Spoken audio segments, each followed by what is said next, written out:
Good morning बच्चों। Divine institute Jagatpur Rajgir Uttar Pradesh Bharat की ओर से आपका स्वागत वंदन अभिनंदन है। अगर आपने हमारे चैनल को सब्सक्राइब नहीं किया है तो जल्दी से सब्सक्राइब कर दीजिए। आज का जो हमारा टॉपिक होगा वो है कर्मधारय और द्विगु। आज हम दो टॉपिक पे बात करेंगे समास के, कर्मधारय तत्पुरुष समास और द्विगु समास। ये दो टॉपिक पे हम बात करेंगे कि कर्मधारय समास क्या है और द्विगु समास क्या है। तो सबसे पहले हम कर्मधारय को लेके चलते हैं। कर्मधारय समास, कर्मधारय समास, कर्मधारय समास क्या है, किसे कहते हैं, इसमें किस पद की प्रधानता होती है। इसके पहले हमने आपको पढ़ाया था, वहां बताया था कि कर्मधारय समास जो है वो तत्पुरुष समास, तत्पुरुष समास का अंग है। हम यहां बता देते हैं कि जो तत्पुरुष समास है ना भैया, तत्पुरुष समास, तत्पुरुष समास के दो बेटे हैं। तत्पुरुष समास के कितने बेटे हैं? दो बेटे हैं। और जो बड़ा वाला बेटा है उसका नाम है कर्मधारय समास। कौन सा? कर्मधारय समास। और जो छोटा वाला बेटा है, छोटा वाला जो बेटा है उसका नाम है द्विगु समास। तो कर्मधारय और द्विगु किसके लड़के हैं? कर्मधारय और द्विगु किसके लड़के हैं? तत्पुरुष समास के। तत्पुरुष समास के। तत्पुरुष समास के कितने अंग हो गए? दो। कितने भेद हैं? दो। कौन कौन से? कर्मधारय और द्विगु। कर्मधारय और द्विगु। तो हमारा टॉपिक क्या है आज का? कर्मधारय समास। कर्मधारय समास। तो एक जो देख लो कि हमने आपको बताया था कि तत्पुरुष समास में उत्तर पद की प्रधानता होती है। तत्पुरुष समास में भैया उत्तर पद की प्रधानता होती है। तो अगर तत्पुरुष समास के दो लड़के हैं, पहले वाला जो लड़का है उसका नाम कर्मधारय समास है और जो दूसरा लड़का है उसका नाम क्या भैया? उसका क्या नाम है? उसका नाम है द्विगु समास। उसका क्या नाम है? द्विगु समास। तो अगर पिताजी अगर उत्तर पद की प्रधानता रखते हैं, अगर पिताजी उत्तर पद की प्रधानता रखते हैं तो बेटे भी किस पद की प्रधानता रखेंगे? उत्तर पद। बेटे भी किस पद की प्रधानता रखेंगे? उत्तर पद। तो कर्मधारय बेटा और द्विगु बेटा, तो द्विगु समास भी हमारा उत्तर पद की प्रधानता रखेंगे। तो कर्मधारय और द्विगु समास, कर्मधारय और द्विगु समास में किस पद की प्रधानता होती है? तो उत्तर पद। कौन पद? उत्तर पद। कौन सा पद? उत्तर पद। किस पद की? उत्तर पद। तो चलिए कर्मधारय समास। कर्मधारय समास जिस समास में उत्तर पद प्रधान हो, या आप कह सकते हैं कि कर्मधारय समास में भी उत्तर पद की प्रधानता होती है। कर्मधारय समास में किस पद की प्रधानता होती है? उत्तर पद की प्रधानता होती है। किस पद की प्रधानता होती है? उत्तर पद की प्रधानता होती है। आगे कर्मधारय समास में पूर्व पद विशेषण उत्तर पद विशेष होता है। जिस समास का पूर्व पद विशेषण और उत्तर पद विशेष हो, कौन सा समास? कर्मधारय समास। कौन समास? कर्मधारय समास। तथा जिस समास का पूर्व पद क्या हो? उपमान हो और उत्तर पद उपमेय। जिस समास का पूर्व पद क्या हो? उपमान हो और उत्तर पद क्या हो? उपमेय। उसे वे कौन समास कहेंगे? कर्मधारय समास कहेंगे। कौन समास कहेंगे?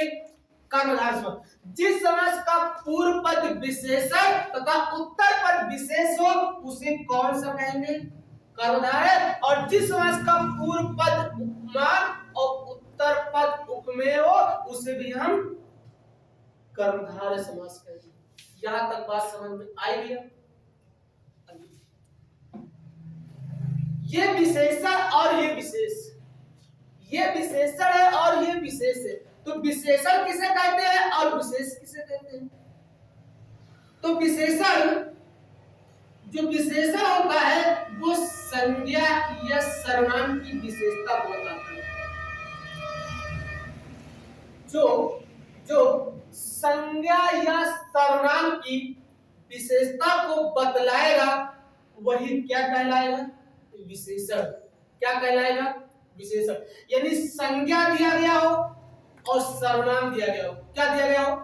या तो संज्ञा दिया गया हो और या तो सर्वनाम दिया गया हो। तो संज्ञा या सर्वनाम की जो विशेषता को बताएगा वही विशेषण कहलाता है। क्या कहलाता है? विशेषण। आगे क्या है? विशेष। आगे क्या है? विशेष। तो यहाँ पे आपने देखा कि संज्ञा या सर्वनाम की विशेषता बताने वाले को विशेषण कहते हैं। तो जो विशेषण की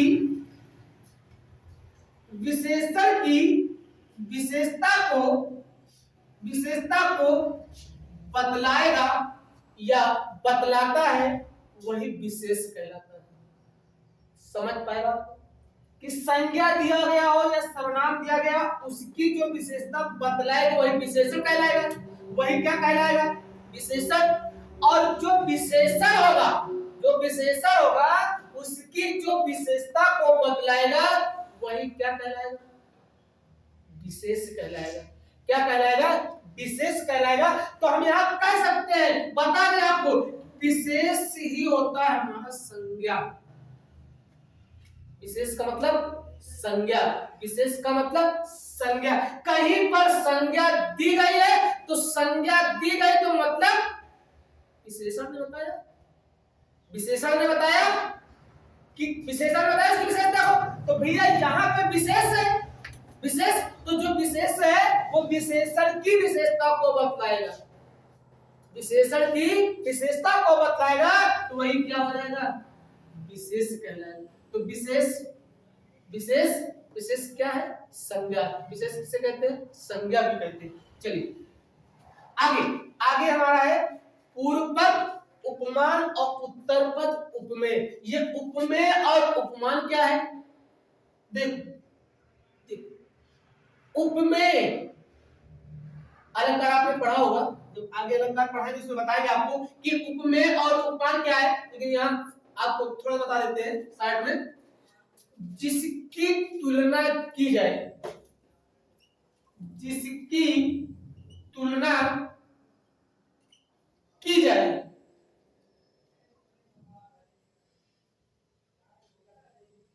जिसकी तुलना की जाए उपमेय कहलाता है। और जिससे तुलना की जाए,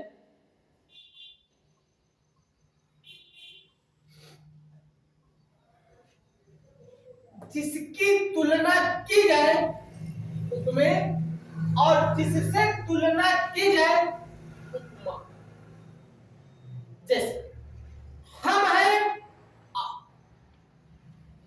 जिसकी तुलना की जाए, समझिए बात। जिसकी तुलना किसकी?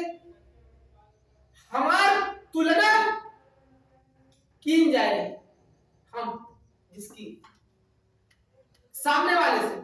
देखो लाल मणि,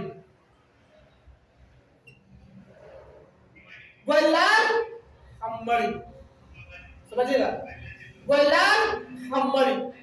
तो लाल मणि, लाल है जो मणि, हमने कहा सामने वाला लाल है और हम क्या है? मणि। हम क्या है? मणि।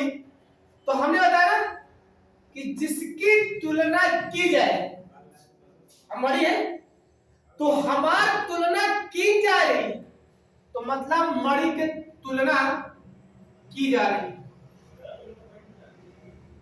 मणि की तुलना की जा रही है काहे से? लाल से। तो हमारी तुलना हम मणि और मणि की तुलना सामने वाले किससे की जा रही? लाल से। तो भैया तो मणि मणि कैसी है? लाल। तो मणि की तुलना की गए है लाल से। तो मणि का है उपमेय है और लाल का है भैया, लाल क्या है? उपमान है। लाल क्या है? उपमान है। बात समझ में आई भैया कि जिसकी तुलना की जाए उसे उपमेय कहते हैं और जिससे तुलना की जाए उसे उपमान कहते हैं। यहां तक बात समझ में कि उपमान क्या है और उपमेय क्या है। अब विशेषण और विशेष की बात करते हैं।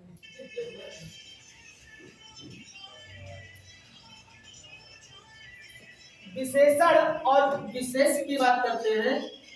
विशेषण और विशेष की बात करते हैं तो हमने पहले बताया और फिर बता रहे हैं आपको कि संज्ञा या सर्वनाम क्या दिया हो, संज्ञा या सर्वनाम दिया हो और उसकी जो विशेषता बताएगा वही विशेषण कहलाएगा, वही विशेषण कहलाएगा।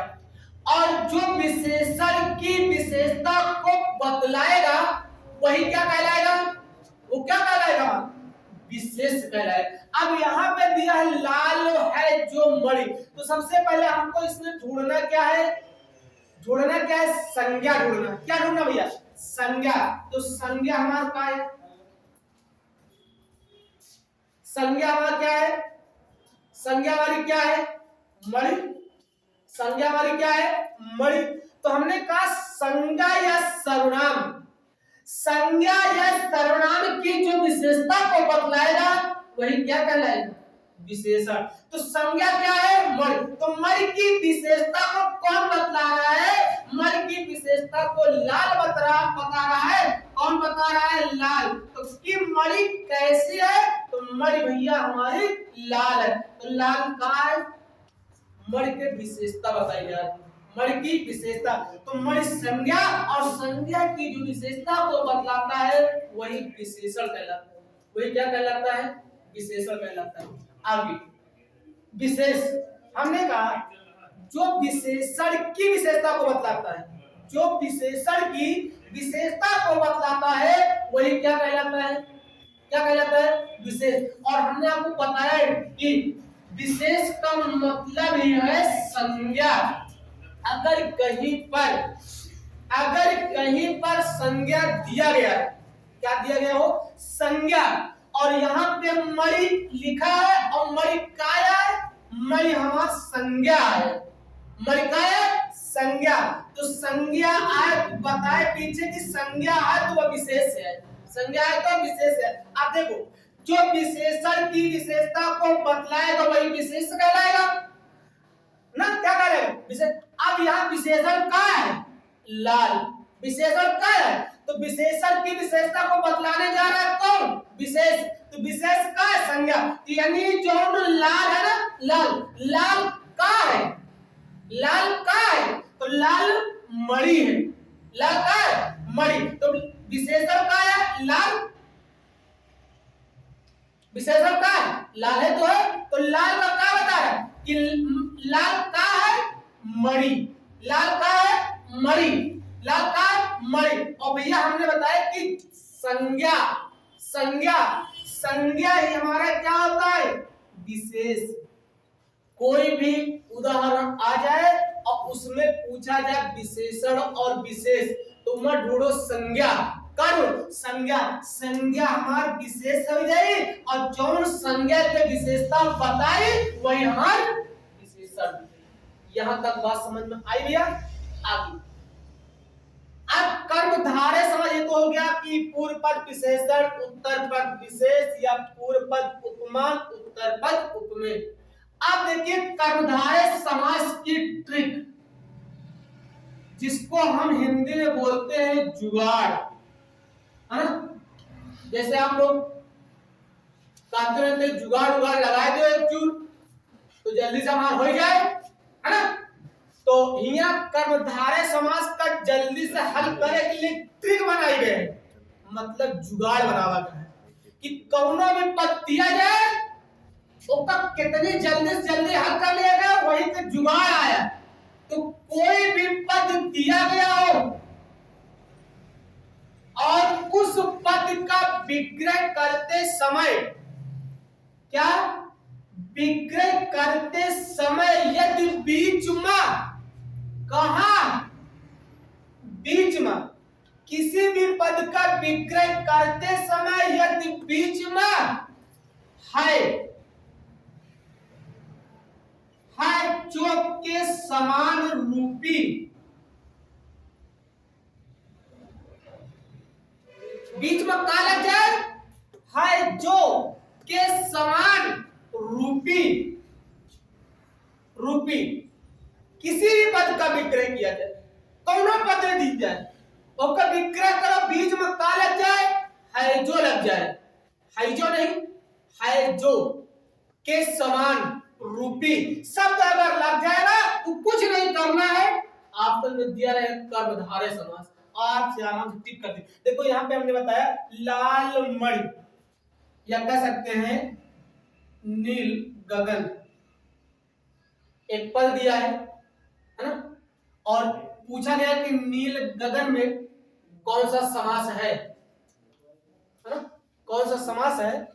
तो हमने कहा कि कौनो पद दी जाए और वो पद का क्या करो, विग्रह करो, मतलब तोड़ डालो, और तोड़ने के बाद बीच में क्या लग जाए, है जो लग जाए, या के समान लग जाए, या रूपी लग जाए। तो यहाँ पे एक पद दिया गया है और इस पद का विग्रह करने जा रहे हैं भैया, तो क्या लिखा, नीला है जो गगन, बीच में क्या मिला, है जो, बीच में क्या मिला, है जो, समास कौन सा, कर्मधारय समास, समास कौन सा, कर्म, कोई भी पद का विग्रह करो बीच में क्या लग जाए, है जो के समान के रूपी अगर लग जाता है तो उसमें एक ही समास होगा हमारा, कर्मधारय समास। कौन सा होगा, कर्मधारय समास। अब देखो इसमें हम विशेषण और विशेष उपमेय और उपमान आपको बता देते हैं। हमने कहा नीला है जो गगन, गगन मतलब आकाश को कहा जाता है, किसको कहा जाता है, आकाश। संज्ञा या सर्वनाम की जो विशेषता को बताएगा वही क्या कहलाएगा, विशेषण कहलाएगा। तो सबसे पहले इसमें देखो संज्ञा क्या है, संज्ञा हमारा गगन है, गगन का है संज्ञा। तो संज्ञा की विशेषता को कौन बता रहा, नीला, तो नीला का है, तो कैसे लिखना कि जो संज्ञा की विशेषता को बतलाएगा वही विशेषण कहलाएगा। और संज्ञा क्या है, गगन, गगन कैसा, गगन नीला, गगन कैसा, नीला। तो यानी संज्ञा की विशेषता को बता दें, संज्ञा क्या है, नीला, यानी संज्ञा हमारा गगन, लेकिन गगन की विशेषता बता रहा है ना, तो गगन की विशेषता कौन बताए, नील, तो नीला काय है, नीला काय विशेषण।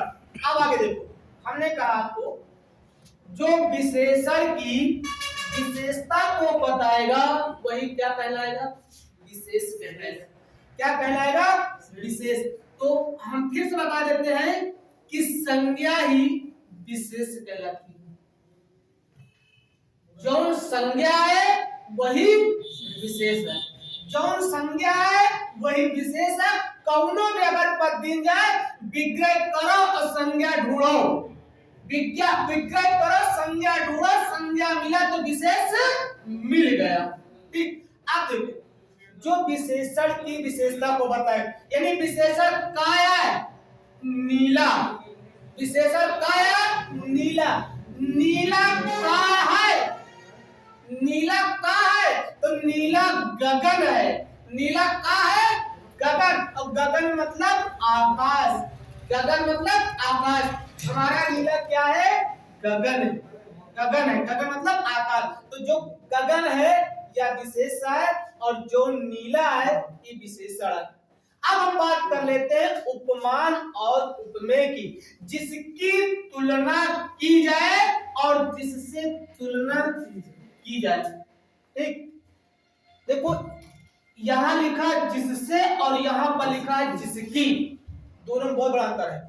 तो यहाँ लिखा है नीला है जो गगन, तुलना कैसे की जा रही, गगन का है, का कहा जिसकी तुलना की जाए, तो तुलना काहे की जा रही भैया, गगन, तो गगन का है उपमेय, गगन क्या है उपमेय, और जिससे तुलना की, तो गगन के तुलना कैसे की जा रही, गगन की तुलना कैसे की जा रही, नीला से, तो नीला काया है उपमान है, नीला काया उपमान, तो जिसकी तुलना की जाए और जिससे तुलना की है, जिससे तुलना करेंगे क्या हो जाएगा, उपमान हो जाएगा, और जिसकी तुलना करेंगे उपमेय। हम गगन तुम नीला, हमारी तुलना तुमसे की जाए तो हम का उपमेय, और हमारी तुलना तुमसे तुम का उपमान। इतनी बात समझ में आई भैया, कर्मधारय समास हमारा हो गया समाप्त। अगला समास हमारा भैया द्विगु समास, कौन सा द्विगु समास है, द्विगु समास, और द्विगु समास में उत्तर पद प्रधान होता है, द्विगु समास में उत्तर पद प्रधान होता है। जिस समास का पूर्व पद संख्यावाची, पूर्व पद संख्यावाची हो तथा उत्तर पद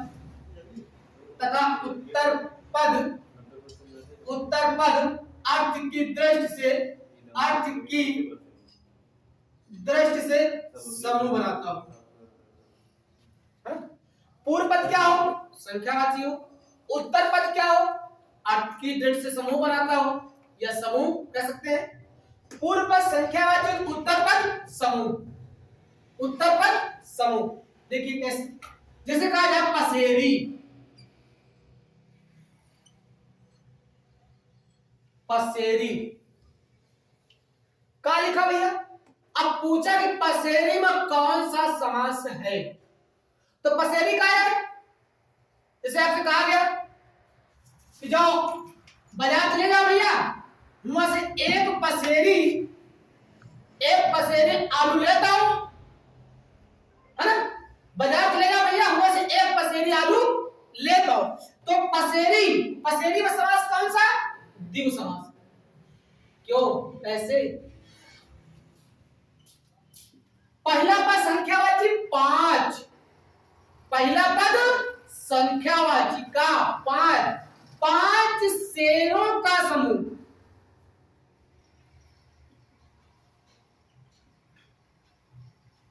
5 शेरों का समूह पसेरी कहलाता है। 5 शेरों का समूह ही हमारा क्या कहलाता है, पसेरी।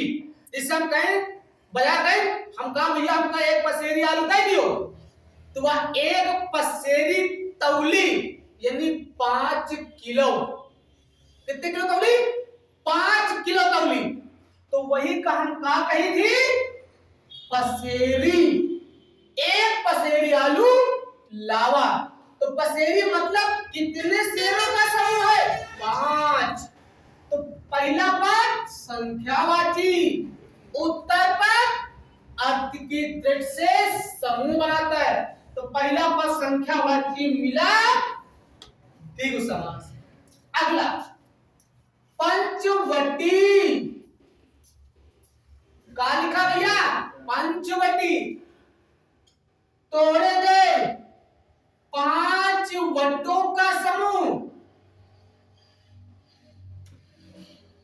5 वटों का समूह, क्या मिला पहले, संख्यावाची, क्या मिला, संख्यावाची। तो जिस समास का पूर्व पद संख्यावाची होगा भैया, उसे कौन सा समास कहेंगे, कौन सा समास कहेंगे, द्विगु समास। द्विगु समास भूलना नहीं, याद करके रखना कि अगर कहीं पर पहिला पद संख्यावाची दिख जाए, पहिला पद संख्यावाची दिख जाए, द्विगु समास। कौन समास? द्विगु समास। आगे जैसे कहा है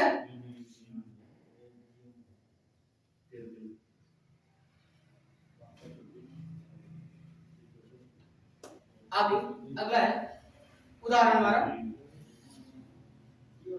सप्ताह। सप्ताह अगला उदाहरण हमारा क्या भैया? सप्ताह।